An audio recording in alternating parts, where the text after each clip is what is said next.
Laos terancam menjadi negara gagal karena proyek dengan Tiongkok seperti kereta cepat yang membelah Laos dari utara ke selatan yang berbiaya besar mulai seret pembayarannya. Hal ini menjadikan amunisi kepada mereka yang menganggap hutang pinjaman dari Tiongkok adalah jebakan hutang, bukan untuk memperkaya sebuah negara, namun memperkaya Tiongkok. Dunia menjadi membenarkan setelah Djibouti melepas lahan seluas 10.000 hektar pelabuhan untuk menjadi pelabuhan dan pangkalan militer Tiongkok terbesar di luar Tiongkok. Kemudian Sri Lanka yang juga kolaps ekonominya atas hutang pembangunan pelabuhan, bandara yang dibiayai Tiongkok tidak menghasilkan revenue karena hanya dipakai oleh Tiongkok saja. Kapal negara lain tidak mau sandar di pelabuhan tersebut.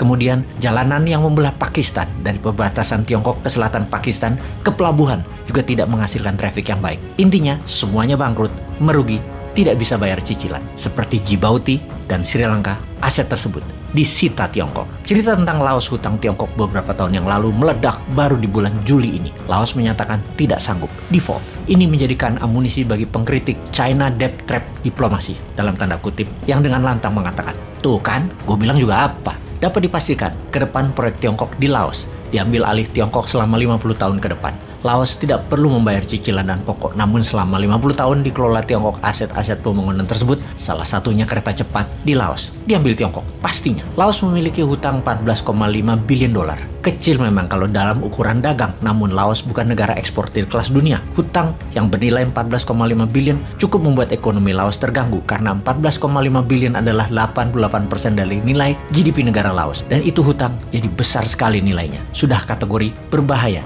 Ini yang membuat pengkritik debt trap Tiongkok selalu mengingatkan, Tiongkok memang menarget negara yang tidak mampu bayar untuk membuat atau membangun hal yang kurang terlalu dibutuhkan negara tersebut, namun memiliki pengaruh politik atas pejabat yang berkuasa agar terlihat keren dan terlihat membangun. Kembali ke Laos, proyek kereta api dari ibu kota Laos, Vientiane, ke kota di Tiongkok, Kunming, senilai 6 billion dolar adalah muasal masalahnya, di mana diharapkan kereta itu akan mulai menghasilkan keuntungan di tahun 2027, dan untuk membiayainya, Laos berhutang 100% ke Tiongkok. Begini logika terbaliknya, kenapa tidak proyek tersebut 100% dibiayai Tiongkok, dikelola Tiongkok tanpa hutang, dan Laos dapat bagian 25%? Kenapa nggak begitu? Atau pakai strategi BOT, Build, Operate, and Transfer, di mana Tiongkok yang bangun, Tiongkok yang kelola, kemudian di tahun ke-20 ditransfer semua kepemilikannya ke Laos. Jadi Laos nggak perlu jaminan, tidak perlu hutang. Tetapi mengapa pilihannya? Kenapa Tiongkok yang membangun, Tiongkok yang biayain, dan pakai jaminannya Laos? Sudah mulai paham sejauh ini. Ya, Tiongkok sesungguhnya bisa bangun pakai bagi hasil atau kelola model BOT. Tapi kan pejabat Laos ingin cuan, dan pejabatnya Laos pinter urusan melihat peluang begini. Dengan proyek milik Laos, kesannya para pejabat berkuasa itu bisa mendapatkan nama serta dapat komisi. Tiongkok memang modusnya begitu. Banyak pejabat Laos yang berbasis militer kena dengan jebakan harta dan tahta model begini. Untung di Wakanda enggak ya. Dalam sebuah studi dari Nikkei Asian Review, proyek ini sesungguhnya tidak menguntungkan. Mahal biaya transport tersebut di atas kemampuan bayar rakyat Laos. Kemudian cara bayarnya yang aneh, bukan berdasarkan omset kereta tersebut, namun dicicil lunas hingga tahun 2025. Hal ini yang membuat lumpuh uang beredar di Laos. Hanya untuk bayarin hutang proyek tersebut, Laos kering uangnya. Akibat cash tunai terbatas, impor kebutuhan utama Laos akan BBM dan pangan terganggu, menjadi Laos saat ini inflasi meningkat tinggi sekali hingga 13%, terburuk dalam 20 tahun ini, dan mata uang Laos, KIPS, terdevaluasi 40% dalam setahun ini. Tahun lalu, 1 dolar adalah 9.400 KIPS. Sekarang 1 dolar 15.000 KIPS.